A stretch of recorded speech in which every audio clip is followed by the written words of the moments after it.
Step 2, pick up the phone and call Mike Scott Plumbing now. You heard the lady, guys. Call today to schedule an appointment to visit one of our beautiful showrooms. The main showroom in Hernando or the new showroom in Wildwood, right across from Brownwood Square. Call today, 237-2888. That's 237-2888. And remember, if water runs through it, we do it. Mike Scott Plumbing. Clouds and a shower in spots this afternoon. The high 76 to 85. Cloudy tonight, low 56 to 63. Saturday and Sunday, sun and clouds. It'll be pleasant. The high Saturday 75 to 78. The high on Sunday 81 to 84. Some sun for Monday, the high 82 to 85. And then partly sunny Tuesday, the high 84 to 87. From the Florida Weather Center, I'm Steve Williams. The NFL alumni is sponsoring a Clay for Kids sporting event to benefit Champions for Champions. The event will take place at the Robinson Ranch in Inglis, Florida on Saturday, March 21st. Call 866-996-2182 for details. The NFL alumni will provide gift bags, breakfast, lunch, and prizes. Call 866-996-2182 for details. Clay for Kids. Call 866-996-2182 for details. Hosted by the NFL alumni. Come to the 7th Annual Habitat Strawberry Festival on March 7th, 2020 at the McPherson Government Complex. The festival will have vendors, food, a car show, a kids zone, live entertainment, pie eating contests, and all things strawberry. All to also raise funds to build a habitat home for a family in our community. Check out the website, habitatocala.org, and follow the link. The Habitat for Humanity Strawberry Festival is Saturday, March 7th, with breakfast served at 7:30. Free admission, $5 parking. See you there. You just have.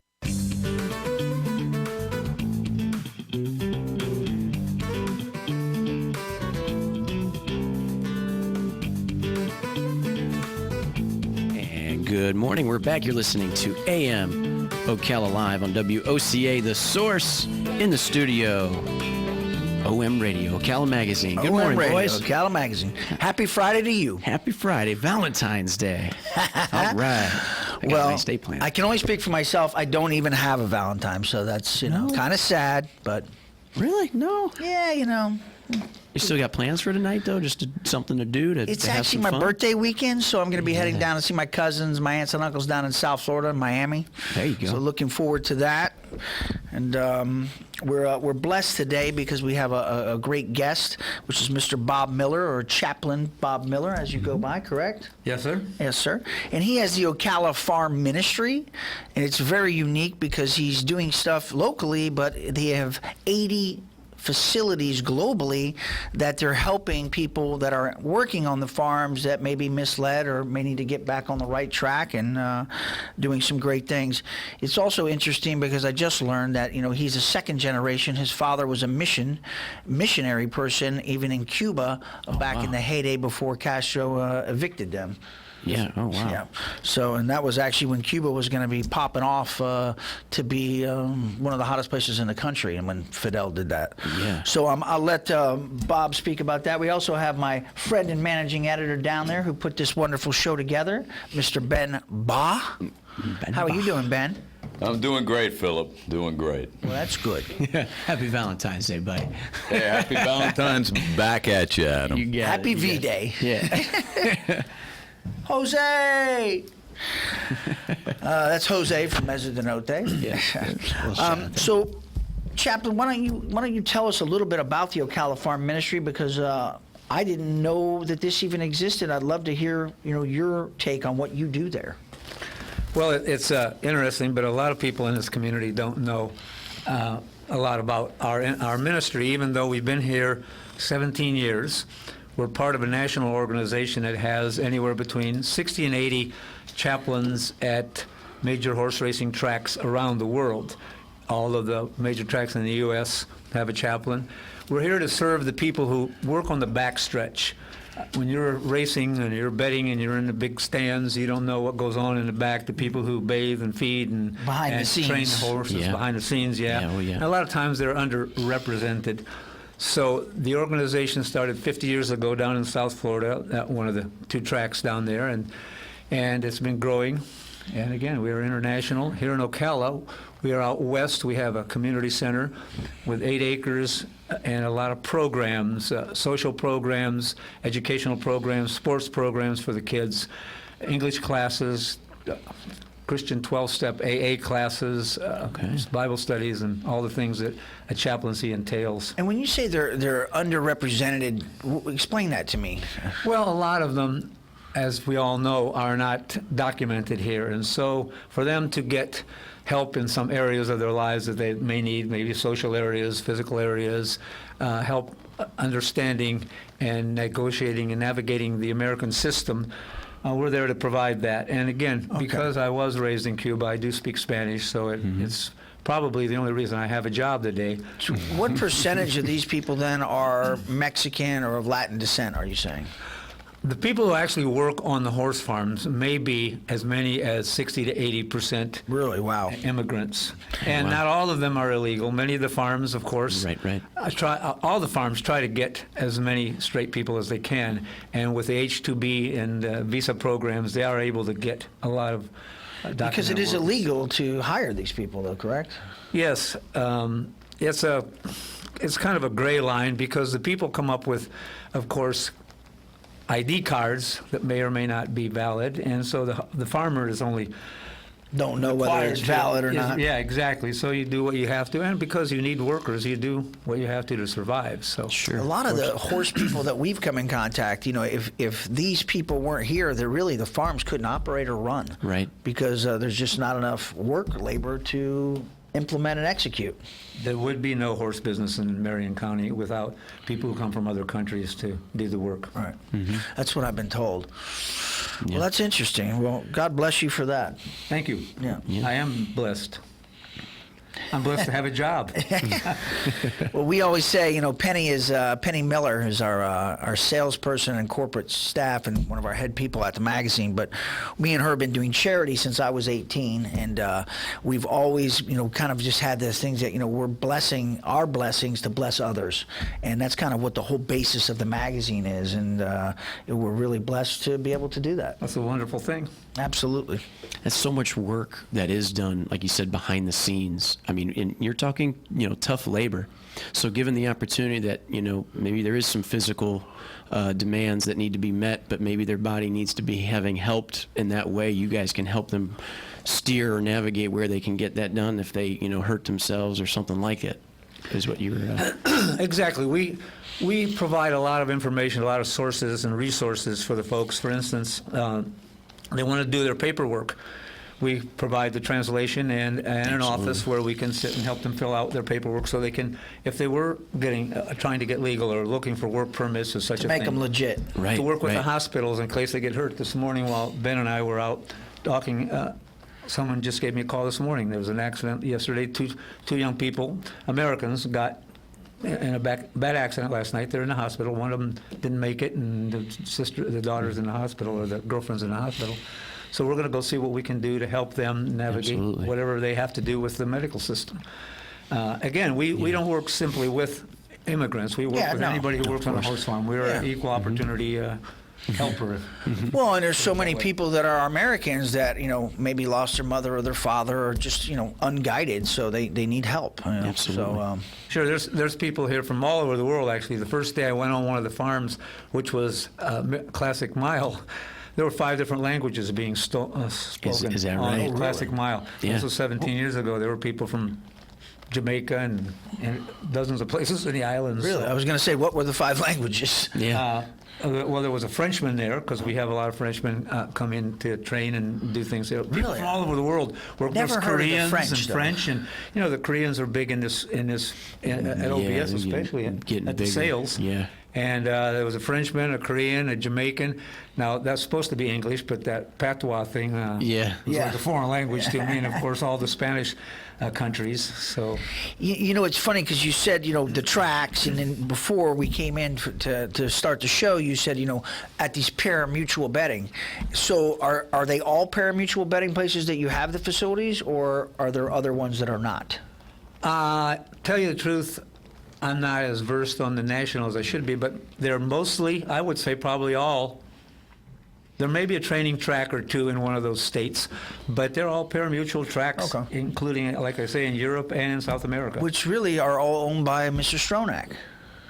Well, I don't. correct or not? No, he owns a couple major ones, but no, most of them are owned by other owners, and There are. and I assume corporations. I always just conglomerates. thought of him as being the largest, and I thought he kind He of owned a couple of the big ones, as Yeah. far as I know, like okay. Churchill Downs and Yeah. a couple in South Florida. But no, I don't believe he owns. He more owns than 2 or 3. He owns Santa Anita, Gulfstream, the Maryland Jockey Club, which is Pimlico and Laurel, and Golden Gate Fields. Churchill Downs is owned by CDI, so that's he doesn't a own different Churchill entity. Downs. He does not own Churchill Downs. Did he sell it, or did he used to own Oh it? no, he did not used to own I did it. not know that. I've always had that as incorrect in my mind. Mm-hmm. We were always blessed because we were friends with Norm Cassie, and Norm would always, allow us to go and go to the Kentucky Derby, and and he's passed away now. God bless his heart, but. We were always blessed to be able to go to see that, from his skybox and so on. So it was a unique experience. If you haven't gone to the Kentucky Derby, it's my favorite sporting event in the Is that world right? Yeah. that I've been to, anyway. Yeah, we're pretty provincial here. We're local. We just cover this area, Levy County, Marion County, and the surrounding counties. There's, like I say, at one point there was probably 800 to 1,000 thoroughbred farms here. Yes. Today, goodness. including all the other brands and breeds, there probably are still 1,000 farms around here. And they come and go, from 5 acres to 5,000 acres. Right. Sure. But there's a So there's still 1,000 farms here, eh? Because I know there's yes. been so many developed, and there's so much development going on. Yeah, they come and go, but I would imagine, I think the Ocala, what is it called, the Florida Thoroughbred Breeders, Yes. or Florida Thoroughbred Farmers have Association. have a what do you call it, catalog with 600 in it, or at least. So The Florida Thoroughbred Farm Managers. farm managers, that's it, Ben. Ben knows all. He's like the mecca of the horse industry. We're excited about Ocala Magazine because we've got our February issue out now, and we've got my cousin, as we talked about last week, Jimmy London, who's on the cover with his associate, and we're excited about that. But now we're already into March, going into which is Live Oak is coming, and I'm Right. sure you're familiar with that. Mr. Chester Weber's event that he puts on there, and we're a sponsor with him, and we got him coming on the radio, and he's going to be on the cover for March's issue. Okay. So it's exciting because that's a whole different area of the horse industry, racing the carriages, Yeah. which is interesting. unique. Well, as a segue, we are right across the street from Live Oak. Oh, We have 8 that's acres, correct. well, Yeah, as you said, across yeah, the yeah. street from Right, we're at Dorchester Estates, so we're developing the lots. We have 8 acres, and we have 150 kids in soccer. We have a lot of programs. Anyone who would like to come out and visit us can give me a ring. And I just built an obstacle course, trying to keep the kids in the neighborhood out of the gangs. I built Sure. pretty much a military-type obstacle course. I used to be a fitness instructor back in Miami in the day. Really? And Wow. Is that where you came when you came from wanna see Cuba? if you see any muscles, they're all hidden. I want to see under that the- six-pack. You want Come to on, pound put the it on stone? video. You want to pound the stone? I like I it. used to have a six-pack, now I just have a uni-ab. I'm not proud of it. Anyway, we offer a lot of services over there for the locals, and anybody who wants to talk to us or ask about us or pray for us or send money. Absolutely. We take it all. Now, Absolutely. is that affiliated with the Catholic Church that abuts to my project there, the Dorchester? Well, we work with them. We work with everybody in the area, all the churches in the area. There Okay. are many churches. Yeah. And we also work with the what's it called? The Redlands Christian Migrant Association Daycare. They're right across the street. They're on your right there, adjacent to your property. Okay. And the Catholic Oh, Church was that the supports them. expansion they did, right? Yes. Yes. They're another fantastic organization that takes care of the migrants. And here. that gentleman there that we dealt with we donated a large portion of that land, but his, what's his name? At Trinity. Father Pat. Father Pat. Yes. Yeah, he's just amazing what he does for our community. He's impressive. Yeah, he's big in the community, and He's huge. takes care of a lot of that clinic they're putting in there is going to be a fantastic boon to the It's to the locals. unbelievable, and that's why we wanted to help them with that. And it took a long time to get that deal done, but we discounted it greatly for them to help them facilitate to get it done for what we knew that they're going to do there. Well, we're happy to have them in the neighborhood, absolutely. Absolutely, they help so many people. The thing about Father Pat too is he says I'm going to do something, and he picks up the phone and he gets it done. So hats off to him. Yeah, that's what'll be said. Now, how long have you been into the horses and everything yourself, partner? Ever since you were a kid and everything? Well, I grew up riding horses in Cuba, but then for the next few years, I never saw a horse until I moved here. And I don't really get involved with the horses because they're mean. They bite, they kick, they'll roll over on you. They're not all mean. Some of the people are mean too, but horses are very mean. I like the horses better than the humans. I'm sorry to say that on live radio, but Actually, how long have you been dealing with horses or been around them? you know what? My parents, we moved from Miami up here, and my mom and dad bought the town of Romeo, and my mom had a pig farm there, and I was raised there about 8 years old, and we always had horses, and so I was kind of raised on a farm. Most people think I'm more of a city person, but we were raised on a farm in Romeo. Yeah. My mom had I think the third largest pig farm in the state of Florida at that time. Oh, wow. Well, I don't want to change the subject, but what are those big kiln-looking things there on 41? On 40 years? Yeah, they were. Yeah, that was my mom. She would take the pig's poop, if you will, and she'd turn it into methane gas. And she fed everything. She had a program with the University of Florida, and they teamed up with her, and she was one of the most sustainable pig farms in the country at that time. Oh, incredible. We had over 3,800 pigs. Incredible, yeah. My dad is Jewish, so to be a Jewish pig farmer is also confusing. A little bit, yeah. I don't know if Rabbi Heck would agree with that, but You're not kosher. No, I'm not kosher. No, I wish I could tell you I was. Well, see, that's it's interesting. I myself, I grew up Northeast Ohio, and coming down here, I guess it just wasn't on the table, horses or anything like it. So now being in the community for 5 years, I mean, that's what it's all about in this area is horses, and I'm learning as I go. If you haven't ever, if you didn't just go out and just ride a horse and just take it for a run, I mean it's invigorating. You know, in America, in the West, wouldn't be even what it is today without horses, because we could have never won the West and done the things that we've done, even in wars and Civil War and so on, without horses. Yeah, they were a big part of that. I got to I've ridden a horse a few times, and the first time I ever rode a horse was when I was in California. I moved there after high school, and there was this really beautiful bridle trail that went down through this little canyon area in the Bay Area, and there was a golf course down there. So the bridle trail came right behind the golf course. Really, that's so cool. it was really neat too, because that little clubhouse, it's just like a little municipal golf course, kind of accommodated that trail for anybody to stop and get snacks and stuff like it. And I met a really cute blonde girl that was riding a horse and stuff, and I struck up a conversation Turning with into her. a perfect Valentine's Day story. Yeah, actually. right. And at a point that we were having conversation, she goes, "Well, do you want to ride it?" And I said, "Yeah." I was a little bit timid. It was one of those things where you've always heard the stories about people falling off or something and getting injured. But after sitting on it and getting used to it, I got to walk around a little bit, and then I ended up getting to run it. And you're right. That was incredible. That's a memory of mine that I will never let go. It does something to your soul or yeah. something, And I've been blessed because I was able to do that, bareback when I was 8, Yeah. But it's something incredible. that's very dear to my heart. Chaplain, I want to just go back, as you touched on something, and I wanted to kind of go back to it. You said that you have this facility that you built, and it was named after Mr. Bobby Scanlon. Yes, sir. Can you tell us a little about that? Well, back in the beginning of the racetrack chaplaincy here, the Ocala Farm Ministry here in Ocala, which was 17 years ago, Mr. Scanlon helped us sponsor a golf tournament, and they were always very supportive. He and Connie and David and all them, they were very supportive of the ministry from the very beginning. So when he passed away, like I say, very soon thereafter, we decided to name the community center. We acquired, Sheila Damari helped us find, from Rising Hill, helped us find this 8 acres out there on 110th Avenue, and we decided to name it after Bobby Scanlon for years. It's Yeah, been as we called talked Olive about, Scandal. David has been a good friend of mine for a long time, but it's amazing what they do. And, a lot of people don't know these pin hookers, they buy these horses when they're young and they sell them at 2. But, so many of these horses that go to the Kentucky Derby or these bigger races come from Ocala.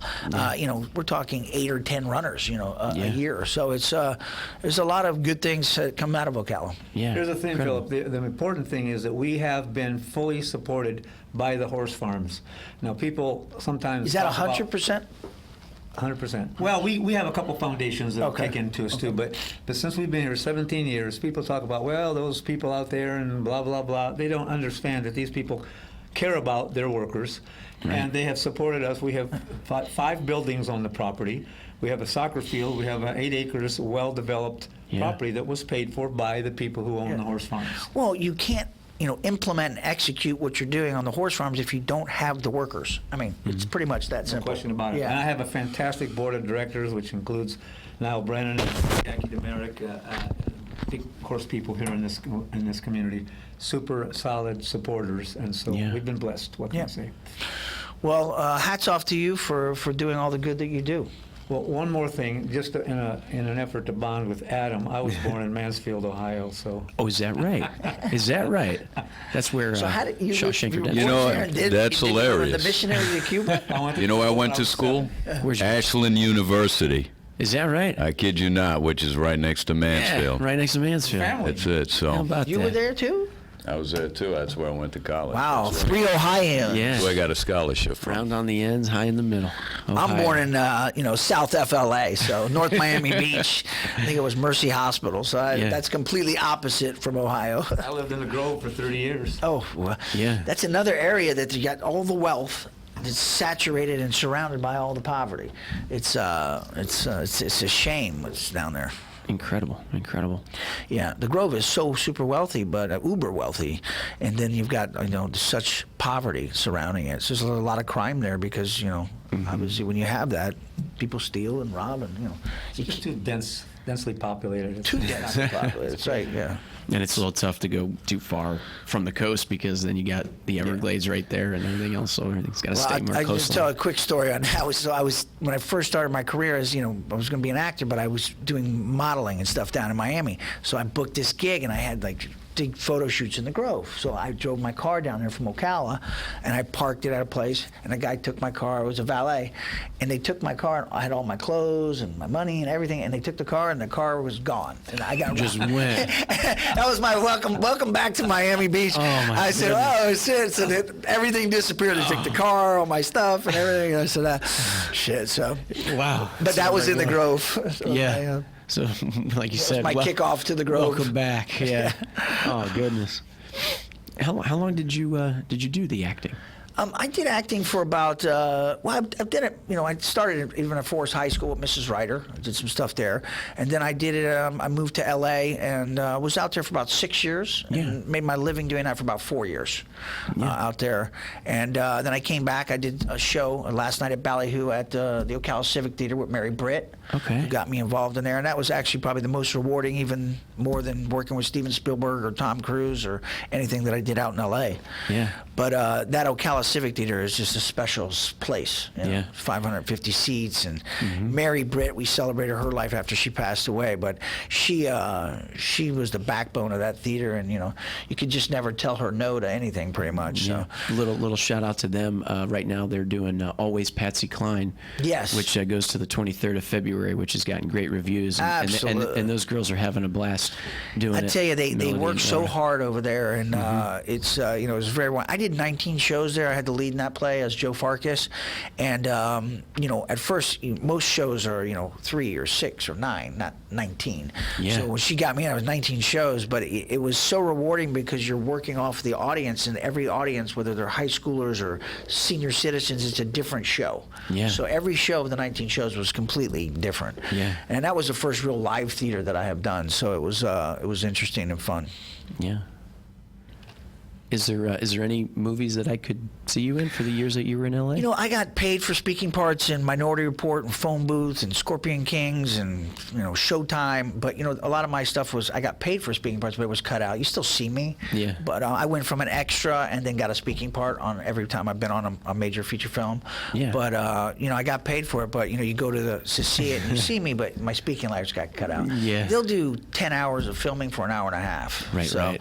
But, I don't care. I made my living doing it, and it was my craft at that time. So I'm SAG and AFTRA and AEA. So it's it's nice to do that and get paid for it as your job. Mm-hmm. Mm-hmm. Did you do you stay up on like with last Sunday being the Academy Awards, the Oscars? Do you absolutely stay up on I'm it? very happy and blessed that Brad Pitt won his Academy Award. He did. He was actually in my acting classes out there, and he was the most hardworking actor that I have ever come in contact with. So if anyone deserved it, it was him. Yeah.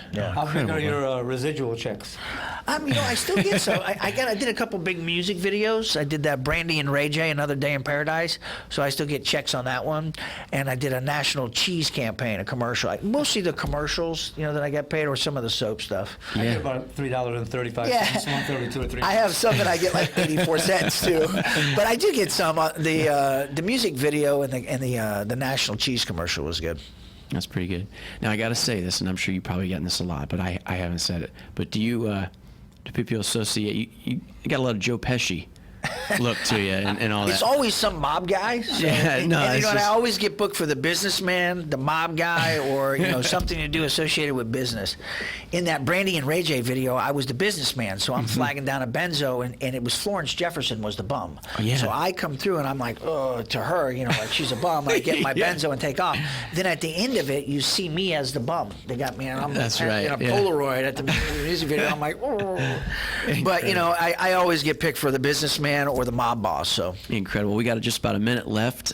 Anything else you guys want to plug for your magazine? Or we just want to get out there and get the copy of the February issue. It's also Black History Month, and it's Valentine's Day. It's February, and it's a stock piled full of great editorial content. Ben obviously was writing and has done a fantastic banged up job with regards to the writing and editorial content. Well, thank you so much. I appreciate the kind words. It's true. Is there anything you want to tell them in the magazine, Ben? Got about 20 seconds left, partner. We've covered this the last couple of weeks. Yeah.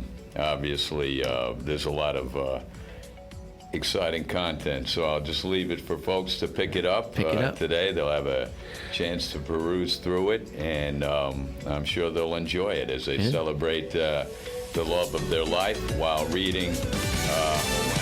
Excellent. WOCA Ocala. The president has never asked me to do anything in a criminal case. Including Attorney General William Barr tells ABC the sentencing recommendation for former Trump advisor Roger Stone. He says he planned to intervene.